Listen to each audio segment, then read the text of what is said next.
ఇప్పుడు చూసుకున్నట్లయితే ప్రకృతి వ్యవసాయం అనేది చాలా మంది చేస్తున్నారండి. దీంట్లో కూడా చాలా మంది వచ్చేసారు. ఒక నిజమైన ప్రకృతి వ్యవసాయం చేసే రైతుని మనం ఎలా గుర్తించాలంటే ఏం చెప్తారు? బేసికల్గా ఇప్పుడు ఇంటెన్సివ్ కేర్ యూనిట్లో భూములన్నీ ఉన్నాయండి, అంటే ఐసీలో ఉన్నాయి భూములన్నీ. ఇట్లాంటి భూములలో కెమికల్ ఫార్మింగ్ చేయడమే చాలా కష్టం అవుతుంది.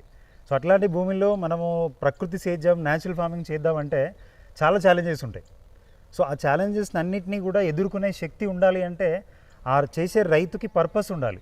అంటే ఊరికే అవకాశం ఉందనో, లేకపోతే ఇవాళ అందరూ ఆర్గానిక్ అంటురని రావడమో, లేకపోతే డబ్బులు బాగా సంపాదించుకోవచ్చనో వచ్చేవాళ్ళు. అంటే వాళ్ళందరూ ఇట్లా చేస్తారని కాదు, కానీ ఈ ఛాలెంజెస్ తట్టుకునే శక్తి పర్పస్ ఉన్న వాళ్ళకి ఎక్కువ ఉంటుందని నా అభిప్రాయం. సో అట్లా వచ్చిన వాళ్ళు కూడా చేయొచ్చు జెన్యున్గా.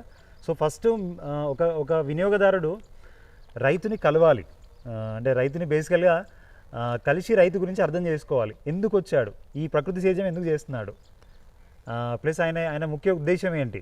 సో వాళ్ళు ఆ పర్పస్ అర్థమైతే కనుక ఆ వినియోగదారుడు అట్లాంటి రైతుని పూర్తిగా నమ్మడానికి అవకాశం ఉంటుంది. సో మీరు చెప్పారు మీ దగ్గర 200 మెంబర్స్ ఉన్నారా ట్రస్టెడ్ కస్టమర్స్?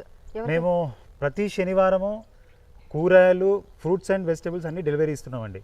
సో దాంట్లో ప్రస్తుతానికి ఒక 200 మంది ఫ్యామిలీస్కి మేము డెలివరీ ఇస్తున్నాం మేము. సో ఇప్పుడున్న మా దగ్గర ఉన్న పంట కానీ చూసుకొని డెలివరీ ఇస్తున్నాం మేము. సో దానిలో మాది హైటెక్ సిటీ కానీ తెల్లపూర్ వరకు కూడా మా ఫ్రూట్స్ అండ్ వెజిటబుల్స్ వెళ్తాయండి. మేము ఏది ఇచ్చినా కానీ, విజయ్ గారు మీరు ఏది ఇచ్చినా కానీ మాకు కొంచెం కూడా దానిలో అనుమానం లేదు. మీరు అమృతాన్ని ఇస్తారనే ఉద్దేశంతో తీసుకునే లోయల్ కస్టమర్స్ అదృష్టశాస్తూ ఉన్నారు. అంటే వాళ్ళు వచ్చారా, ఫీల్డ్కి వచ్చారా, చెక్ చేశారా అని ఒక కస్టమర్స్కి మేము ఓపెన్ డోర్ పాలసీ ఉంటుంది. సో ఎప్పుడైనా రావచ్చు, చెక్ చేసుకోవచ్చు. ఎందుకంటే ఇది వాళ్ళ కోసమే చేస్తున్నాము, అంటే ఇన్ఫ్యాక్ట్ మన అందరి కోసం చేసుకుంటున్నాము. వాళ్ళు వినియోగదారులు కాబట్టి వాళ్ళు వచ్చి చూసుకోవడానికి అవకాశం ఇస్తున్నాం. Is it paid? No, as of no it is not paid. Super అండి, సూపర్, అమేజింగ్ అసలు.